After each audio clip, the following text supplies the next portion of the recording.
Okay. Welcome to our annual Tishah Beav program here at Shuva. We have to thank Rabbi Laniato, because if not for this, you would be sitting at home staring at the clock, ticking with nothing to do. So at least we could learn something, get some lessons, find some inspiration, get a little bit of a deeper understanding of ourselves and what the Torah wants from us and how we can improve ourselves. So God willing, next year we're not here again. Okay, the speech is taken from Rav Shamshon Raphael Hirsch, the Ramban, and also from Rabbi David Foreman and Rabbi Y.Y. Jacobson, little pieces of everybody. Those of you who are familiar, those of you who don't know me, and I see a couple of new faces, I'm the assistant rabbi here, which is why I got the leadoff position, as they say in baseball.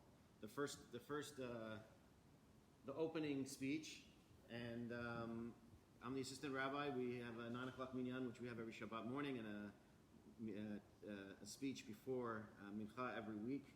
And those of you who are familiar, those of you who aren't, but we generally deal with topics on Parshat HaShavua that have a connection to personal growth. That's ultimately my view of this is if we can't get some personal growth out of the Torah, then the Torah is it's either a history book or a book of laws. But the Torah is not here to just teach you laws and history. The Torah is here lahorot. The Torah comes from the word lahorot, which means to teach you something more than just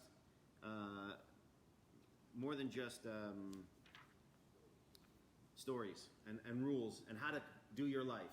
It's there to teach you how to understand yourself on a deeper level and how to become a better person as a result. So I'm going to try and connect something here, and hopefully you guys can follow me in this connection. Hopefully I can make the connection. The question is if I can make the connection, and then hopefully you can follow. After the destruction of the Bet HaMikdash, so let's just go back a moment. Before the destruction of the Bet HaMikdash, Rabbi Yochanan ben Zakkai had himself smuggled out of Jerusalem. In Jerusalem, there were three factions. There were the Tzedukim, there were the rabbis who were called the Perushim, and then there were the Beryonim. The Beryonim would be the young guys who had accumulated and were itching a lot of armor and weapons, etc., and they were itching for a fight with the Romans. The Perushim were the rabbis that we know, the rabbis of the Gemara, of the Mishnah. And then the Tzedukim are a group that disagreed with the rabbis. They're not really important for this part of the story, so I'm not going to go into them. And the Beryonim, these who were the military or the militaristic arm, had already defeated one legion of the Roman army. It had unprecedented in history. There never was a legion in the Roman army that had been defeated. And the Roman army the empire decided, well, we cannot let this precedent stand. And they then decided to send two legions to Israel in order to, what was called Judea at the time, in order to conquer Judea and Jerusalem, and then destroy the Bet HaMikdash. So Rabbi Yochanan ben Zakkai and the rabbis came to the Beryonim and said, you can't fight. The Jews were a powerful military at the time. You can beat one legion, but you can't beat the Roman Empire, and eventually they will destroy us. And the Beryonim didn't want to hear it. And Rabbi Yochanan ben Zakkai had himself smuggled out of Jerusalem in order to be able to meet with Vespasian. Vespasian was the Roman emperor, the Roman general at the time, who was charged with conquering Jerusalem. And Rabbi Yochanan ben Zakkai comes to Vespasian. He says to Vespasian, I have three wishes I'm going to ask you. But before he says I have three wishes, he tells Vespasian, I bring honor to you or shalom to the emperor Vespasian. So Vespasian says, I'm not the emperor. I'm the general. How dare you? This is you're insulting the emperor back in Rome. I'm going to kill you. He's literally about to kill Rabbi Yochanan ben Zakkai. And Rabbi Yochanan ben Zakkai says, no. The only person who could conquer Jerusalem would be an emperor. You're the emperor, otherwise you wouldn't be here. And literally seconds later, walks in a messenger who just came all the way from Italy, from Rome, and he came and he said to him, Vespasian, you're now the new emperor. And Vespasian felt Rabbi Yochanan ben Zakkai had prophetic vision. So he gave him a lot of, as a result of this, he gave him a lot of honor. And he said, okay, what are you here for? He says, I have 3 wishes. 3 wishes are, give me Yavne, give me the city of Yavne, which was at the which exists on the coast of Tel Aviv, near Tel Aviv, which at the time was really just a coastal city, not a very largely developed city. It was just, kind of like a beach town. And then you have, give me the lineage of Rabban Gamliel, who is the lineage of Rabban Gamliel goes back to David HaMelech, so we don't want to lose the Davidic dynasty. And then give me a doctor for Rabbi Tzadok HaKohen. Rabbi Tzadok had been fasting for 40 years every day. At night he ate very little. He was emaciated, and the rabbis felt that his sacrifice, his personal sacrifice of fasting for 40 years, and the rabbi said as long as he was fasting, Jerusalem wouldn't fall. So in honor or recognition, they felt that he, even during the destruction of Tzadok HaKohen, deserved a doctor to heal him. Vespasian gave him these 4. Rabbi Yochanan ben Zakkai gets smuggled back in Jerusalem. Eventually the Romans destroy Jerusalem. We know the story. Now the rabbis find themselves in Yavne. So let me tell you a story. Some of you have heard already some of this, but you'll see the connection later on to something that you haven't heard. So just bear with me. Tanu Rabbanan. This is the Gemara in Brachot, the last page in Brachot. Brachot has 64 pages, and the Vilna Gaon says, although Brachot is not the longest in amount of pages, it's the longest in amount of words. So, Tanu Rabbanan, Keshenichnusu Rabotenu lekeren beyavne, ayu sham Rabbi Yehuda, Rabbi Yosef, Rabbi Nechemia, Rabbi Eliezer, beno shel Rabbi Yosef Glili. So, there were 5 rabbis. They were inaugurating the Bet HaMidrash and the Bet Knesset of Yavne. And in the Bet HaMidrash of Yavne, these 5 rabbis got up, and in the inauguration speech, you see rabbis like to speak. It's not just today. Rabbis have liked to speak for over 2,000 years, probably even before that. We know Moshe Rabbeinu, the last 37 days of his life, he gave a speech for 37 days straight. So for Moshe Rabbeinu, the rabbis like speaking. So, these 5 rabbis got in. The first rabbi to speak, is Rabbi Yehuda. Rabbi Yehuda says, and not Rabbi Yehuda Nasi, he came much later, it's a different Rabbi Yehuda. He says, Moshe yikach et ha'ohel v'natan lo michutz lamachaneh. Moshe, what happened? In the talking about the time right after Moshe Rabbeinu asked God, don't destroy Am Yisrael, in the time of after they did Egel. So Moshe Rabbeinu, the pasuk goes like this: Moshe yikach et ha'ohel v'nata lo michutz lamachaneh. Moshe Rabbeinu took the tent, his tent, and he moved it outside of the machaneh. V'haya kol mevakesh Adonai yetze el ohel moed asher michutz lamachaneh. Whoever wanted to seek the word of God would come all the way out to the tent of Moshe. So the rabbis say, how far away did Moshe Rabbeinu set up tent? He set up tent 12 mil, which is about 12 miles. It's about 20 kilometers, for those of you who think in metric. So it's 12 miles outside of the machaneh. So it's like from here to some point in the valley, very far, a little bit far out in the valley. I don't know the valley very well, but just imagine. So now, every morning, you want to go to shul, or you want to hear a shiur from Moshe Rabbeinu, to get on your horse and travel for a horse that go 12 miles, probably a couple of hour journey. So to go all the way out to Moshe Rabbeinu. So the rabbis say, why did Moshe Rabbeinu do this? It's a very interesting question. Moshe Rabbeinu, so the Chachamim say like this. Borei Olam told Moshe Rabbeinu at the time of Egel, I'm not going to destroy the nation. So Moshe Rabbeinu says, okay, you're not going to destroy the nation, we appreciate that. Right? We know the famous story. Moshe Rabbeinu, God says, leave me alone, I'm going to destroy the nation. Moshe Rabbeinu says, if you destroy the nation, I resign my post, I'm going to go do my own thing, you can do your thing, our relationship is over. God says, and Moshe Rabbeinu says, I don't want to have anything to do with this concept. I don't have anything to do with this idea of how the things will be run. And so Borei Olam says, no, you know what, you're right, I won't. I'm going to take a step back. I'm going to give you guys a malach. I'm going to have a malach lead the nation, and I will take a step back. So Moshe Rabbeinu at that point takes his ohel and moves outside of the machaneh. Why did he do so? Moshe Rabbeinu understood that at the moment there's an anger, a burning anger in God between him and between God and the nation. And he said, I cannot keep asking God to bring the Shekhinah down into the machaneh, into the camp of Am Yisrael, because it's a burning reminder of the betrayal that just happened a couple of days ago.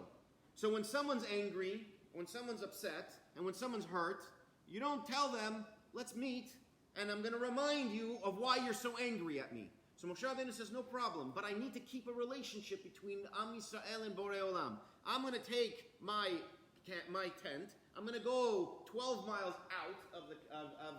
outside of the nation, and in that 12-mile distance, Borei Olam can come and visit me, and we can keep a connection. And Borei Olam and Moshe Rabbeinu, what were they doing? They were learning Torah. Moshe Rabbeinu was continuing to learn Torah with Borei Olam. So, by the way, it's not a bad lesson for relationships in general. If you've done something wrong, and generally it's the men who anger the women, so if you've done something wrong, first wait till your wife calms down, and then you try and reconcile. You don't try to reconcile while she's still burning angry. So you wait, you give it a couple of days or whatever it is, let her calm down, and then you come and you buy her flowers, and vasita kachochmatecha.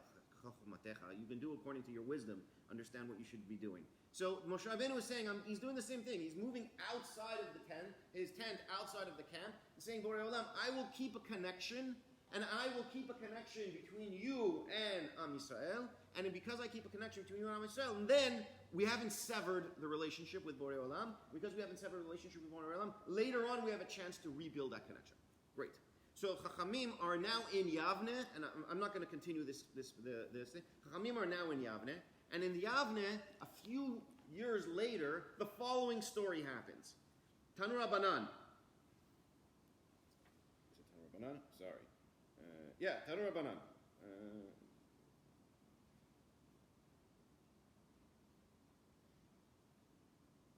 No, my apologies. Not Tanu Rabbanan. Okay.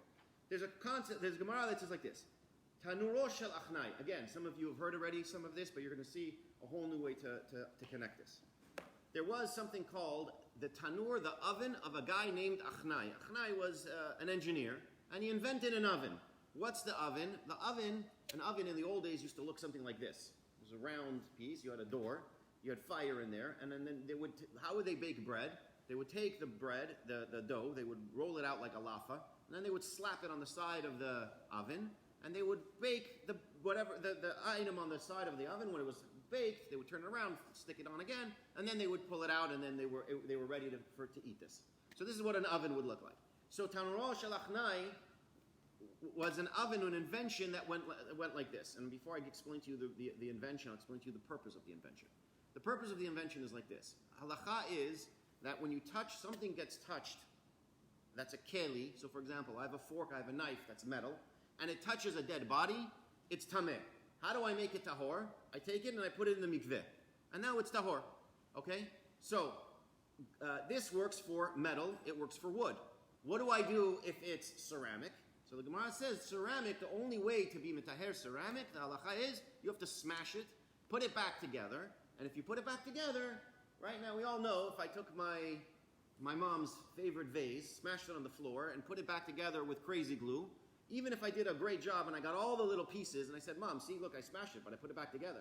Mom is not going to be happy. That's still her favorite vase, right? And whatever I did to the first, however well I could repair it, it's not the same as it was when it was brand new.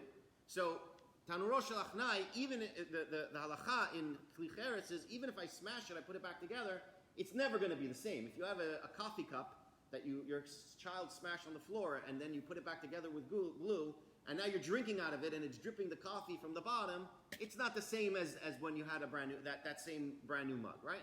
So, Tanuro shel achnai, this guy invented an oven that you can take apart and put back together. Why? Since an oven is made out of ceramic, and since ceramic, if the only way to be metaher the ceramic is to break it and put it back together, so this guy invented an oven that says, if it becomes tameh, I can take it apart, put it back together, and now, what's the question, Chachamim? Is this tameh or tahor? If it became tameh, I took it apart, I put it back together. Now is it tahor or tameh?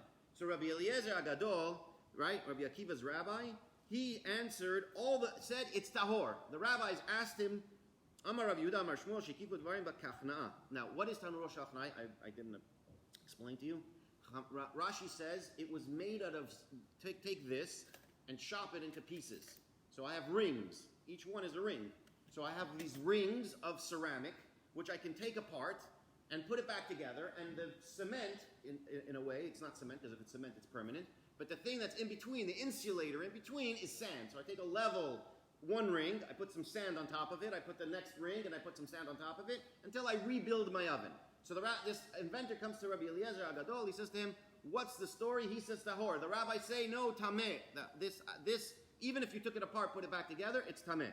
So what happens? It's a machloket. The rabbis like to argue. We like to speak, we like to argue. Right? These are two general rules with rabbis. So he says, so what happens? So Eshiv Rabbi Eliezer kol tshuvot sheba'olam. Rabbi Eliezer argued all of the arguments they gave him, all of the questions they gave him. He gave him an answer for every single question. So what happened? And the rabbis wouldn't accept his answers. Amar lahem im alacha chamoti charuv ze yochiach. The carob tree will prove that I'm right. So ne'ekara charuv, and I'm going to go through this a little bit quickly. We started a little bit late. I want to catch up to this. The carob tree got up and it jumped 100 feet. So the rabbis say we don't prove anything from a tree. So they says, Amar lo, if I'm right, emat hamayim yochiach. This irrigation ditch, which was running right outside of the Bet HaMidrash, there was an irrigation ditch, water is flowing downhill, the water will prove me that I'm right. All of a sudden the water starts flowing uphill. He says, we don't bring proofs from emat hamayim. We don't bring a proof from an irrigation ditch. So he says, okay, if that's not true, the kotle Bet HaMidrash, the walls of the shul will prove that I'm right. He says, what happened? The walls of the shul started to bend in. So Rabbi Yoshua gets angry and he stands up and he gets angry at the walls and he says to the walls, Talmidei Chachamim, the rabbis are discussing something. Why are you getting involved in our conversation? So the walls didn't know what to do. Do they stand up? Do they stay? Do they continue to go down? Rabbi Eliezer told them to come down. Rabbi Yoshua told them to stand back up. So the walls stayed crooked the rest of the time. So Rabbi Eliezer says, if I'm right, Bat kol yotze min hashamayim, there will be a heavenly voice that will say that I'm right. So Rabbi Eliezer Agadol says, so what happens? Bat kol comes out and says, Rabbi Eliezer Agadol is right in every single time he has a halacha, which means it doesn't matter how many people disagree with you, but every time Rabbi Eliezer Agadol gets up and tells you halacha, Rabbi Eliezer Agadol is right. Rabbi Yoshua gets up and says, Torah is lo b'shamayim. The Torah is not meant to be interpreted from heaven. In other words, once God gave us the Torah, it's up to us now to interpret it. It's up to us to say whether it's what the halacha is. And even if God comes and tells you this rabbi is right, but there's 5 rabbis against him, the 5 rabbis, we go according to those 5 rabbis, because we go acharei rabim la'atot. We go according to the majority rule. So he says, okay, that's the story. What happens afterwards? Rabbi Yirmiyah sees Eliyahu Navi, and he says to Borei Olam, he says to Eliyahu Navi, what did Borei Olam say or think while this episode was happening? Borei Olam was smiling and he was saying, Nitzchuni banai, Nitzchuni banai. My children, they beat me, they won. They outthought me, they outsmarted me. So I'm going to give you an explanation of what this argument was about, and then I want to tie it to a completely different concept here. I just told you the backstory of where this is. This is in Yavne, right after the destruction of the Bet HaMikdash. And what is this story really all about? Rabbi Eliezer Agadol is saying like this. Say I have a stone, a big stone. If it touches a dead body, it doesn't become tameh. If I hollow it out and I make it a mug, now or a pot, now it becomes tameh. So if something is a keli, a keli means it has a use, it has a purpose, it has a reason for being. If something is a keli, it can become mikabel tumah. If it's just a stone, so I use it as a paperweight, I use it to throw at somebody that's annoying me, then it's not mikabel tumah. Kidding about the second part. Now, Rabbi Eliezer Agadol is saying this tanuro shalachnai, this tanur, if I take it apart and I put it back together, it's no longer a keli. That's why it was tameh, and now it's no longer tameh. We all follow? Rabbi Yoshua is saying, no, the tanur stays a keli, even if I took it apart and I put it back together, it stays a keli, therefore it's still tameh. What are they really arguing about? They're arguing about Am Yisrael. Now, I'll explain to you what's happening. This is after the destruction of the Bet HaMikdash. They're in Yavne. What did I tell you at the beginning in the Gemara in Brachot? That Rabbi Yehuda said, Yavne, how did they inaugurate Yavne? They said Yavne is the city that we established away from Jerusalem, the same as Moshe Rabbeinu took his tent and moved 12 miles out of the camp of Am Yisrael in order to connect with God. So Yavne is the same thing. Yavne is a city that has been established far away from Yerushalayim. Right now, God is angry at us in Jerusalem. So we established a new place where we're going to reconvene, where we're going to set up Batei Midrashim and Batei Knesiot, and we're going to reconnect with God away from the place where we originally angered Him. Now, Rabbi Eliezer Agadol is saying, you know what? I'm sorry, fellows. It's great, and this is important. We should learn Torah, but you need to know that as a keli, as a nation, which means as a utensil to God, we are no longer a utensil for God. We are tanuro shalachnai, which means we were broken. You can put us back together, but now we no longer retain the halacha of whether or not we can become mikabel tuma. We are a brand new keli. We're no longer the keli that we were before. Rabbi Yoshua is saying to the rabbis, no, it's not true. We have not lost our ability to be the same keli we were for God as we were before. And that's what this argument about whether or not you're tameh or tahor is really about. What they're arguing is, Rabbi Eliezer is saying, I'm sorry, but the contract with God is over. And Rabbi Yoshua is saying, no, the contract with God is not over. We are still involved in this contract. I will prove it to you. What was the thing that Rabbi Eliezer Agadol said? He said the first thing he talked about was a tree. He said, if I'm right, this tree is going to jump 200 feet and show you that I'm right. Why is it a tree? What makes a city or what makes a country or what makes a nation? It starts off with a group of farmers. A group of farmers all get together and say, you know what? We're going to become some kind of group, right? A small nation state. So the first thing Rabbi Eliezer points to is, he points to a tree. He says, look, we as a nation started off as farmers. As the tree is what represents the beginning of nationhood. And the tree is going to prove that I'm right. And Rabbi Yehoshua says you don't need a tree to become a nation, and you don't need a tree to stay a nation. What's the second thing he says? Infrastructure. And infrastructure is what a country builds as it continues to evolve in society.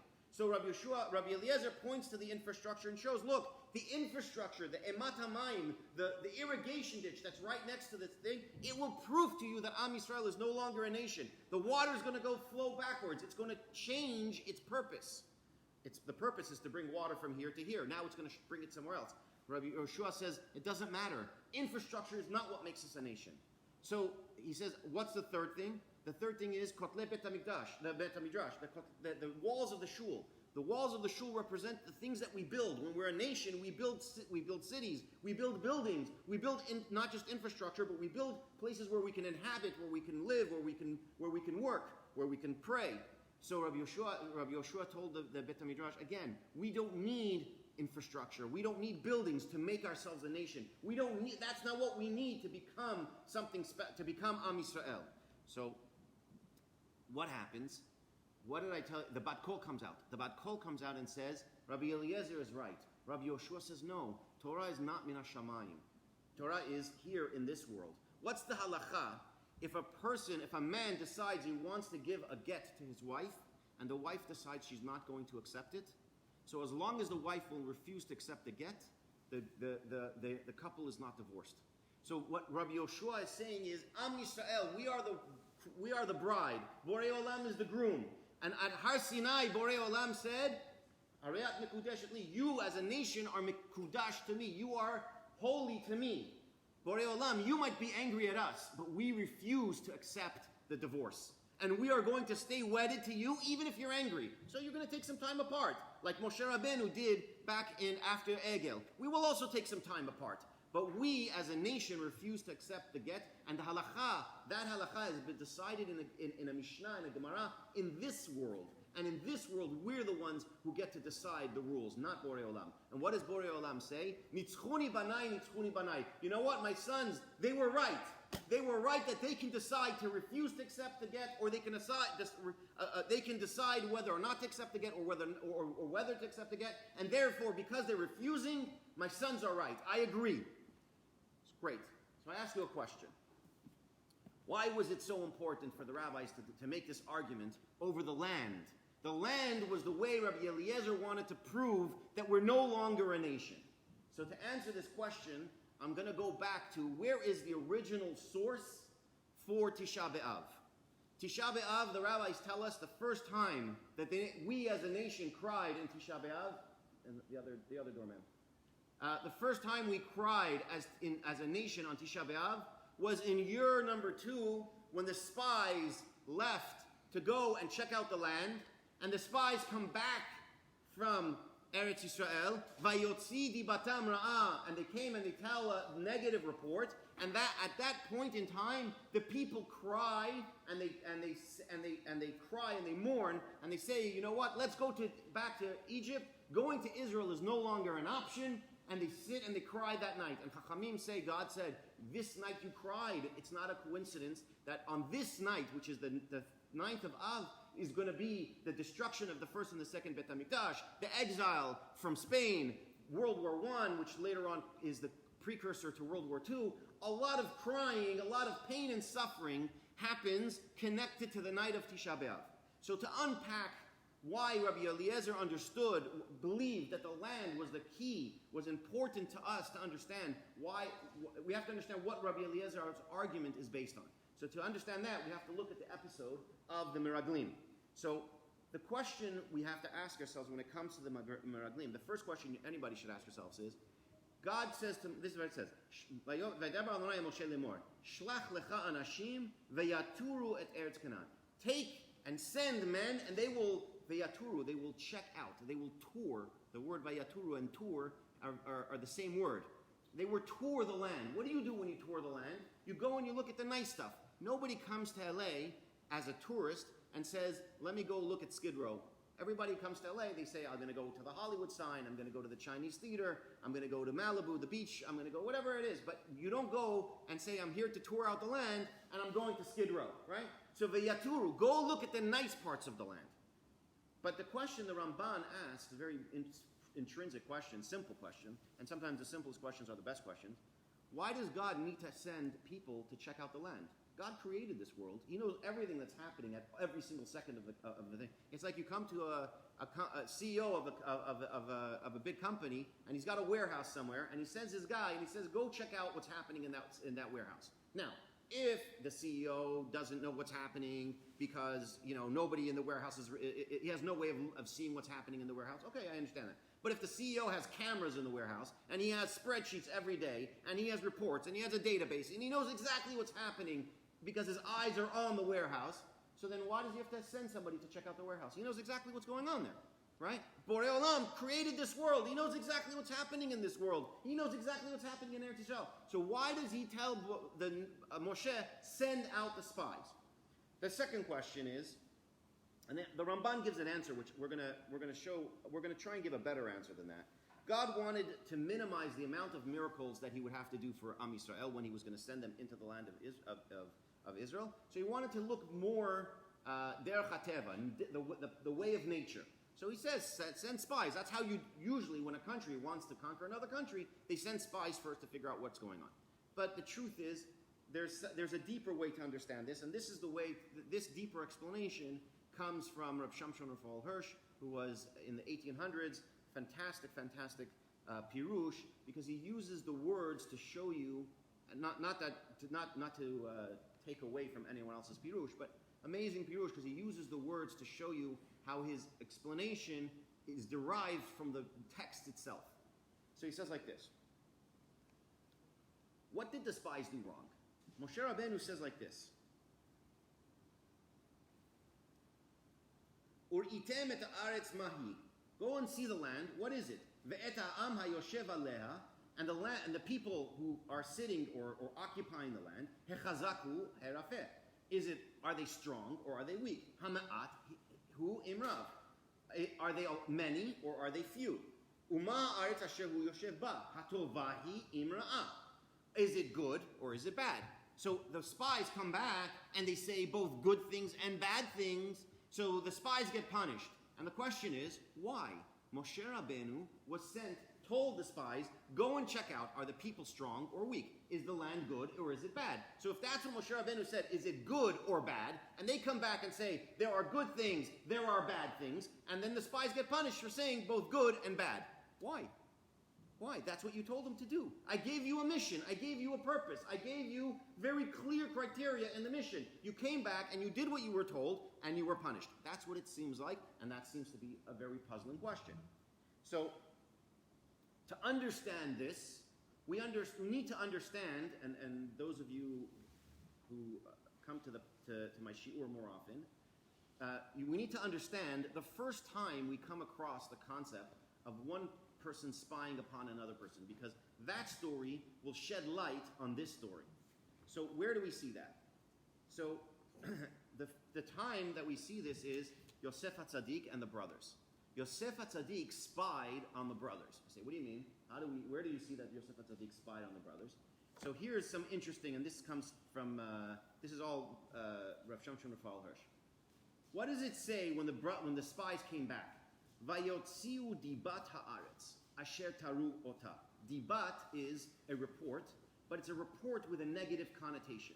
In English, I'm not sure there is such a word like that. But in Hebrew, the word diba means they reported on the land, but they reported on the land with a negative connotation. Where do you see this by Yosef? Vayave Yosef et dibatam ra. Yosef was spying on his brothers, and he would bring negative reports to his father, Yaakov. So you see, the word, by the way, diba, the only time this word diba, dibatam, it's that dibat and dibatam, which is singular and plural, the only time the word occurs in all of the Torah is in these two places, Yosef and the spies. So you say, okay, that's one coincidence. So no. What does it say here? Moshe Rabbeinu says, when the spies came back, they used this word, vayashivu otam davar.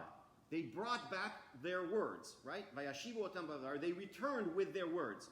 By Yosef, it says like this, the same thing. Yaakov Avinu sends Yosef on a mission to go meet the brothers, right? Let me tell you what the brothers is, what that is. Vayomer Yisrael el Yosef, halo achecha ro'im b'Shechem, lecha v'ashalechacha lehem, vayomer lo hineni.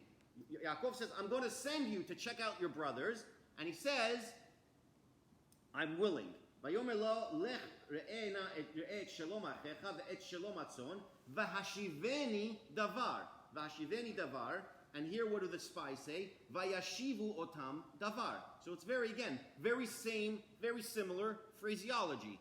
Vashiveni davar, vayashivu oto davar. You guys see the similarity? A little bit of participation, nodding, would tell me that you guys are not all half sleeping because there's no caffeine this morning. Okay. All right, there we go. At least we get smiles. Now I know. You guys on the camera can't see that, but I get smiles. So, okay. Now, what's the next thing? What did Borei Olam tell Moshe? Shlach lecha anashim. What did Yaakov Avinu tell Yosef? Ve'eshlachacha alehem. I will send you. Shlach lecha ve'eshlachacha. It's very similar, almost the same words. Shlach lecha ve'eshlachacha. So you have again similar verbiage being used. When the Torah is using similar verbiage, it's to tell you there's a flag here and a flag here, and make the connection between what's going on over here and what's going on over there. It's all connected, right? So there's more. What did Yosef tell the brothers that when he first saw them in Egypt? So not too far, a little bit further in the pasuk. Yosef saw the brothers. He saw them. What did he say? He said, "Miraglim atem, you're spies." The word miraglim is also not used very often, but in this past parasha that we just read in Parshat Devarim, Moshe Rabbeinu says, "We sent miraglim." They're not called spies in Parshat Shalach. But in Devarim, Moshe Rabbeinu refers to them as miraglim. So again, you see the word miraglim in both places. I'm going to give you a couple more spots. Yaakov Avinu, when he heard that Yosef, when they came back the brothers came back with a coat dripping with blood, it says Vayit'abel al beno yamim rabim. I'm sorry. Let me go one more piece before that. Reuven goes back after they threw Yosef in the pit. Reuven goes to check on something. He comes right back. His idea was, I'm going to take Yosef out of the pit and bring him back to Yosef, to Yaakov Avinu. Yosef is not there. What does Reuven do? Right? And Yosef is not on the board. Vayikra et begadav. He tears his clothing. What did the people do? V'Yoshua benu v'Kalev ben Yefunem min atarim et haaretz kar'u bigdehem. They tore their clothing. So again, you see, right? And then one more piece here. The people cried, right? After they heard that this is not good, they cried a lot. So it says like this.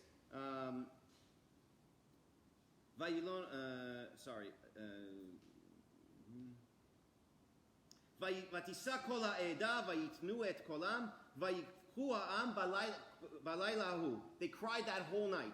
What did Yaakov Avinu do when he found out that Yosef was dead? Vayitabel al beno yamim rabim.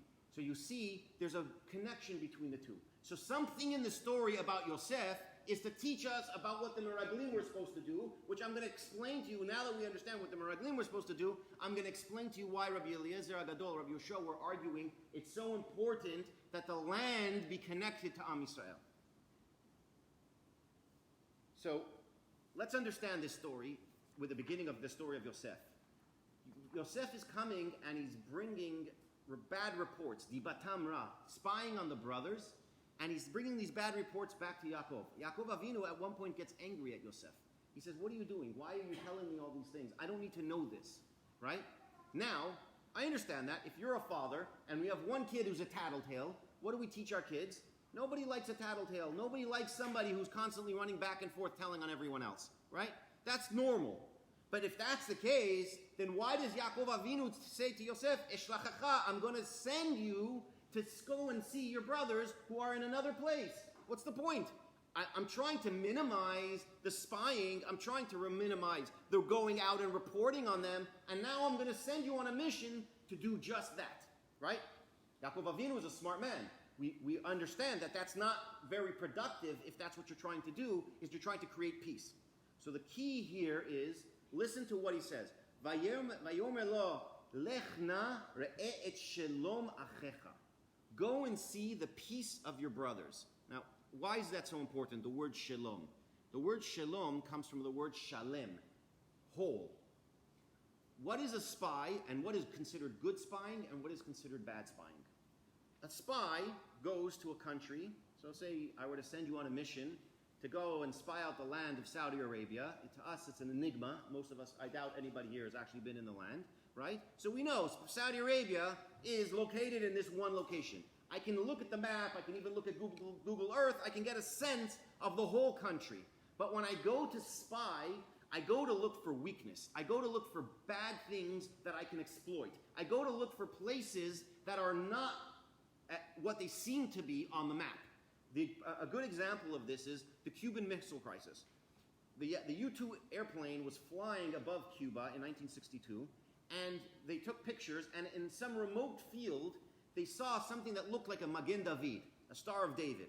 And some sharp analyst saw this abnormal, I don't know, what do you want to call it, group of buildings, and he said, what is that? So they started to pay attention to that, and they realized they're anti-missiles batteries. And they said if there's anti-missile batteries in the middle of nowhere, they're here to protect something special. What are they here to protect? They're here to protect these nuclear missiles that Russia had put into Cuba. And that's how we ended up with the Cuban Missile Crisis. For those of you, most of you in the room are not old enough to remember that, myself included, but it ended up with a almost nuclear war between the United States and Russia, and the Russians blinked and they took they removed the missiles away, they took them out of Cuba. But the point being, when you're spying like that, you're looking for weaknesses, you're looking for things that you can exploit. However, that's not what Yaakov Avinu told Yosef. Yosef, by nature, is somebody who looks and watches and observes. And he comes and he reports back to them. Yaakov Avinu is trying to teach Yosef the proper way of looking and observing. The proper way of what we would call spying, which is what should happen in a family.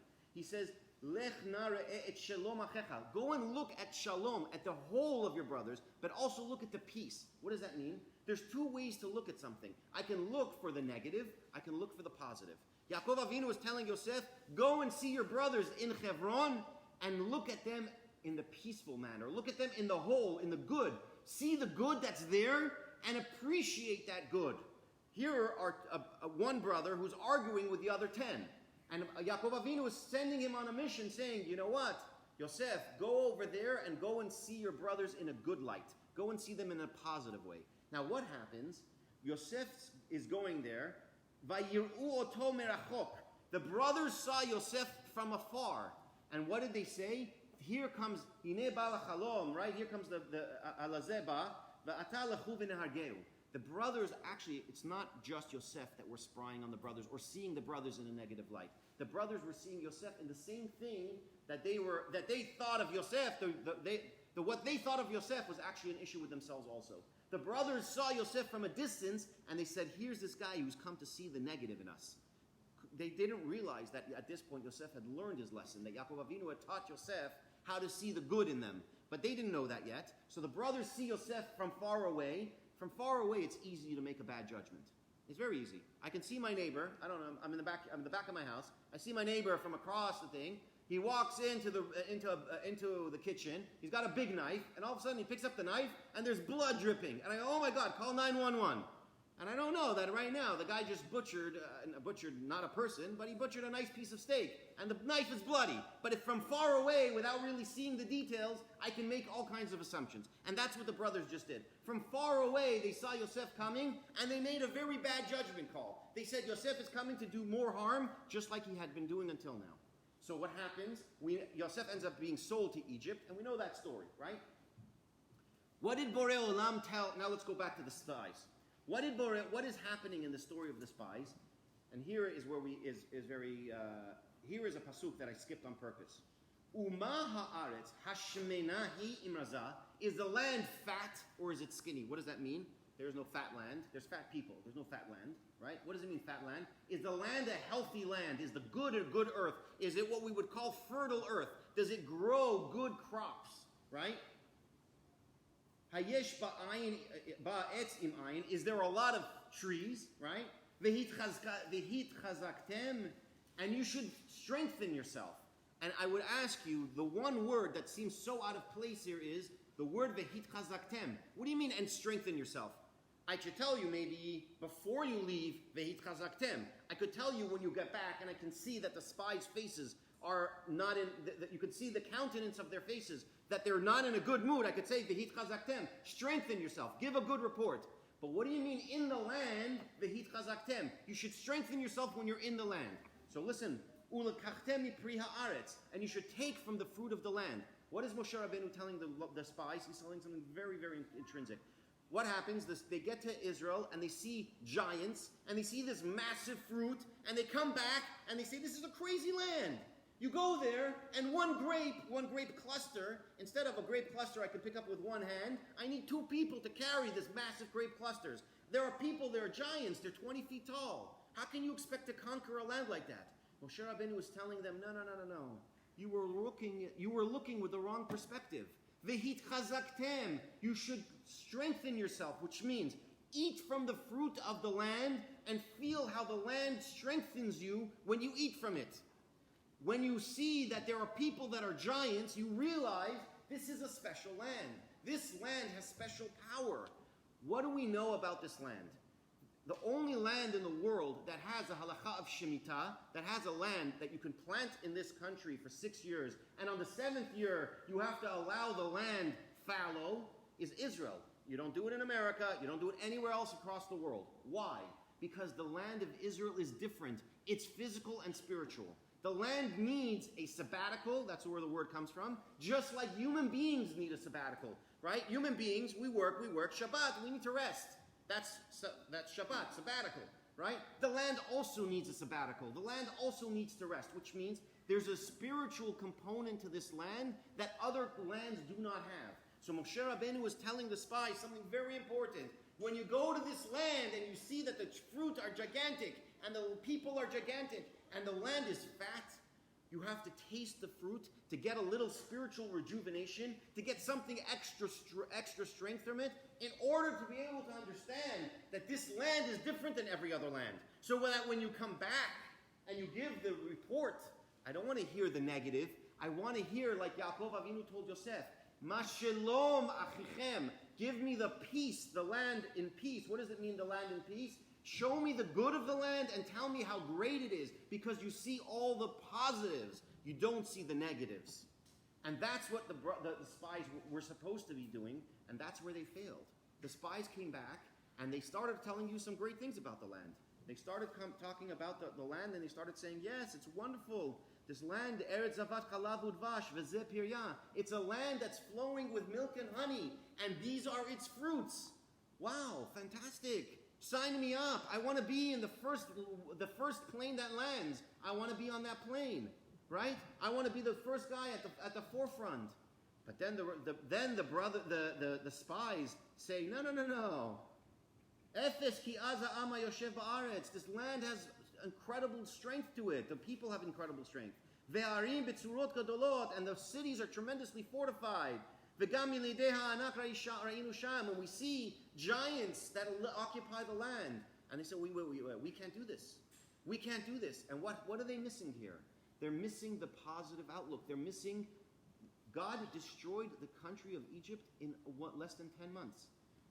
10 plagues in less than 10 months, and the empire of the world, what would be, today's America, was gone, was just completely destroyed in 10 months. 7 days later, what was left of the nation of the army was drowned in the Yam Suf in one of the most incredible show of God's strength and display of His control of nature in the splitting of the sea. You believe God can do that, but He can't take down a couple of giants? What's the big deal? He can do that.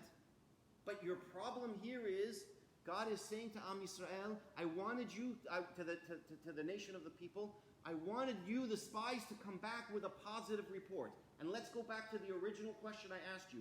Why does God need to send spies in the first place? He knows exactly what's in the land. And I'll explain to you something very, very intrinsic here.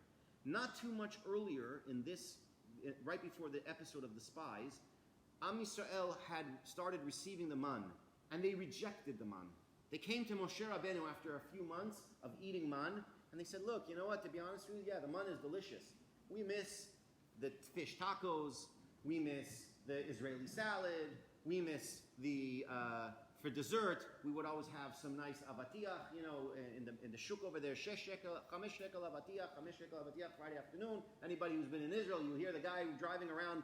I don't know, in my time it was 5 shekel. Probably now it's a little bit more expensive. But, right? So the guy's driving around selling, we miss the fish tacos, we miss the Israeli salad, we miss the desserts, we miss all of this, we miss. And God says, I don't understand. I gave you a gift and you rejected it. I gave you something amazing, the most wonderful, heavenly, spiritual food, and you rejected it. How am I going to give you a land that is spiritual and heavenly and not have you reject it?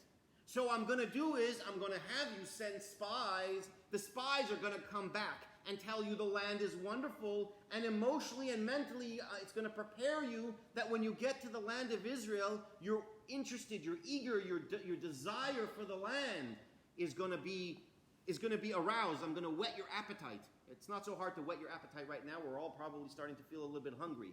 But if anybody has ever made the mistake of eating a little bit before they go to a nice wedding, so what do? Now you're not so hungry, but you want to eat the sushi, you want to eat the smorgasbord, you want to eat all of that wonderful food that you see in front of you. So you have to do something to whet your appetite. So Borei Olam is telling Moshe Rabbeinu, Shlach lecha anashim, I'm sending it for you. Why am I telling you to send these people? Because their goal is to go to the land of Israel, find the good, bring back the prospects of good, and whet the people's appetite for this wonderful and spiritual land. And when you understand that, and when you absorb that as a nation, you're ready to go to the land of Israel and you're ready to live in it. Why? Because it's something that you desire. Rabbi Jonathan Sachs said this, and I saw this very beautiful. He says a good leader doesn't force the people that he's leading to accept something. He teaches them why it's a good thing, so they'll want it on their own. And that's what Moshe Rabbeinu was trying, what God wanted the spies to be doing. Unfortunately, the spies failed. So now that the spies failed, Am Yisrael is crying. God says, oh, I asked you to do something very simple. I asked you to see the good, and you couldn't see the good, and therefore you're stuck here in the desert for another 40 years until you can learn to see the good. Now let's understand, going back to my original thing of Tanuro Shalachnai. What was Rabbi Eliezer saying? Rabbi Eliezer was saying, we understand that the land of Israel is a special land. The land of Israel has a spiritual connection with the Jews. It's not just that we have, Bnei Brak and Netanya. It's not just that we have Jerusalem and the Kotel and we have Eilat. No, there's something special about this land. It's not just that there's good spiritual things and there's good physical things. This land in the physical is imbued with spiritual. When you eat the food that grows in this land, it imbues you with spirituality. And and what's the problem? The problem is charuv, the tree that's outside will show you that this land is gone, that there's nothing there. There is a reason that of all the trees that were around outside of the Bet HaMidrash, he could have chose a palm tree, he could have chose anything. Why did you choose the carob tree? Because the word charuv in Hebrew is very similar to charov, which is destroyed. He is saying the land is destroyed, the agriculture of the land, it's destroyed. We no longer have that benefit that God promised us when he brought us into the land. What does Rabbi Yoshua say? Rabbi Yoshua says, no, it's not true. Am Yisrael is still a keli. We are Tanuro Shalachnai. You can break us, you can smash us, you can do anything you want to us. But Am Yisrael is still a keli. We are still Mekabel Tumah. If we're still Mekabel Tumah, we're still something that is relevant. We're still a keli. We're still, what is the purpose of Am Yisrael in this world? Am Yisrael's purposes in this world is to be a keli for not just the bracha of Borei Olam. The keli of bracha comes because we're first and foremost a keli for the wisdom and the knowledge of the Torah. And so we are still a keli, we are still a vessel to accept this from Hashem. And if we're still a vessel to accept this from Hashem, it doesn't matter if you smash us. We are still Mekabel Tumah. And therefore we're Tameh. And so what was Rabbi Yoshua saying? And Rabbi Yoshua was right. The Gemara even says so. The Gemara says, Rabbi Yoshua was right, because Borei Olam says, Nitzchuni banai, Nitzchuni banai. I thought I had figured out a way to divorce my nation. They refused to accept the get. They refused to accept the divorce. And therefore, my children are right. So how do we understand this for ourselves? It's Tishah Beav. It's wonderful. What I just told you, hopefully, you felt and understood and I don't know, saw what I feel are the inspiration and the understanding of something that is really deep. But I want to take it to another level. The story of Yosef is connected to the story of the spies, and there's a very deep underlying theme. The story of Yosef is Sinat Chinam. The brothers, Yosef and his brothers couldn't get along. Sinat Chinam. The story of the spies is not Sinat Chinam, but Sinat of Eretz Israel. Hating the land of Israel, not understanding the greatness of the land of Israel. And the two are connected. As Rabbi Ben Shushan said last night, for those of you who were able to attend. Ayin Tovah, a good eye, is the precursor to all of the good things in this world. Ayin Ra'ah is the precursor to all of the bad things in this world. For those who can see things with a positive eye, there is nothing negative that can happen in this world. Because whatever happens, you will see a positive outcome to this story. How do we know this? Yosef HaTzadik, when the brothers come, when he finally reveals himself to the brothers, he tells the brothers, don't be depressed, don't be upset. Hang on, let me get the words.